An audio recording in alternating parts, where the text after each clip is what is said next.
Shalom, selamat pagi Bapak Ibu Saudara, salam sejahtera dan salam sehat selalu untuk kita semua. Berjumpa kembali dalam renungan firman Tuhan pada kesempatan yang berbahagia hari ini. Harapan dan doa saya kiranya damai sejahtera dari Allah Bapa di sorga, kasih dan anugerah dari Tuhan Yesus Kristus, serta sukacita oleh Roh Kudus melimpah dalam kehidupan kita. Amin. Sebelum kita membaca dan merenungkan firman Tuhan, mari kita berdoa, mohon pimpinan Roh Kudus. Bapa di sorga, kami mengucap syukur dan terima kasih buat peluang anugerah yang masih Tuhan karuniakan bagi kami hingga saat ini Tuhan. Kami bersyukur untuk kekuatan, kesehatan, berkat-berkat yang Tuhan berikan bagi kami, bahkan pertolongan dan campur tangan Tuhan yang begitu sempurna bagi kehidupan kami, sehingga kami dapat melewati segala sesuatu dalam kasih karunia-Mu. Terima kasih Tuhan. Pada pagi hari ini kami akan membaca dan merenungkan firman-Mu. Mari Tuhan Engkau menolong kami supaya firman-Mu menjadi kekuatan bagi kami. Dan oleh kekuatan firman itu kami boleh menjalani kehidupan di hari ini dalam ketundukan, dalam ketaatan kepada Engkau. Terima kasih Tuhan, berkati kami semua dan melalui kebenaran firman-Mu pada saat ini. Dalam nama Tuhan Yesus kami berdoa dan bersyukur. Haleluya. Amin. Bapak Ibu Saudara yang dikasihi oleh Tuhan Yesus Kristus, pembacaan firman Tuhan buat kita pada kesempatan ini terambil dari Injil Matius pasal 11 ayat yang ke-28. Demikian firman Tuhan. Marilah kepadaku semua yang letih lesu dan berbeban berat, aku akan memberi kelegaan kepadamu.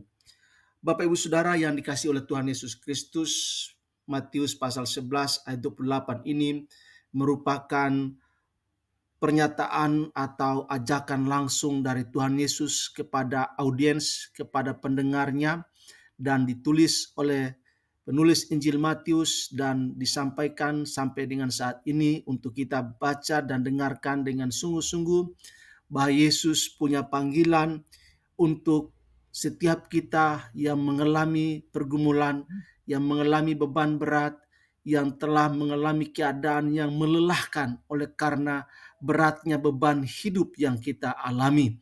Yesus mengajak kita untuk datang kepadanya, sebab daripadanya kita akan mendapatkan kekuatan, daripadanya kita akan mendapatkan pertolongan, daripadanya kita akan mendapatkan kelegaan dan kedamaian.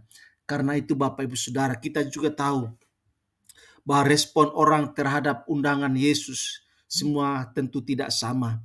Ada yang menerima dan dengan sukacita datang kepada Yesus, tetapi tidak sedikit yang enggan, yang tidak mau datang kepada Yesus, bahkan terus menolak Yesus dalam kehidupan mereka. Masalahnya Bapak Ibu Saudara, respon itu berdampak pada hidup mereka, karena sadar atau tidak, hidup mereka ada di tangan Yesus. Orang akan celaka bila terus-menerus menolak Yesus, dan akan selamat bila mereka menyambut Yesus, menerima Yesus, dan memenuhi undangan Yesus, dan mau datang dengan rendah hati, memohon pertolongan, dan menyerahkan kehidupan kepada Yesus. Maka dari Yesus akan dikaruniakan kelegaan, ketenangan, kedamaian, dan kesukacitaan. Bapak Ibu Saudara, dalam konteks Matius 11 ayat 28 sampai ayat yang ke-30.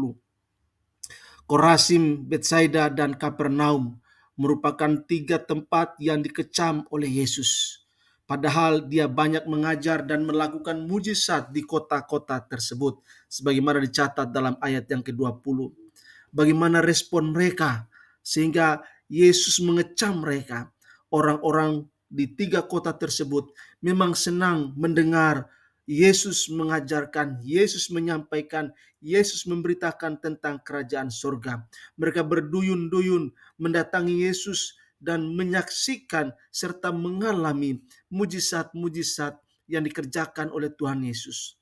Mereka sama-sama ada dan mendengarkan, menyaksikan secara langsung apa yang dilakukan oleh Yesus. Bahkan cita-cita mereka mau menjadikan Yesus raja dalam kehidupan mereka. Tetapi pertanyaannya adalah, mengapa Yesus mengecam mereka? Karena ternyata mereka tidak bertobat. Ia melakukan mujizat bukan hanya untuk memenuhi kebutuhan fisik mereka. Yesus mengajar mereka tentang kerajaan Allah bukan untuk meraih dukungan politik. Ia melayani untuk menyelamatkan roh, jiwa, dan hidup mereka. Dan itu terjadi melalui sebuah pertobatan. Maka amat disayangkan Bapak Ibu Saudara, mujizat tidak membuat mata mereka terbuka melihat siapa Yesus yang sebenarnya. Jadi kelirulah anggapan bahwa mujizat membuat orang datang pada Yesus. Datang untuk melihat Yesus, ya, namun datang untuk bertobat dan percaya belum tentu Bapak Ibu Saudara. Yesus menyatakan bahwa penghakimanlah yang akan dihadapi orang semacam itu, yaitu yang hanya mau melihat dan menerima mujizat, tetapi tidak mau datang pada Yesus Tuhan dan Juru Selamat yang berkuasa melakukan mujizat-mujizat dalam kehidupan mereka. Namun, orang yang mau bertobat, yang diundang oleh Yesus untuk datang kepadanya, maka mereka akan menemukan kelegaan bagi jiwa mereka. Mereka akan menemukan sukacita yang besar. Mereka akan menemukan kepastian masa depan yang jelas di dalam genggaman tangan Tuhan Yesus.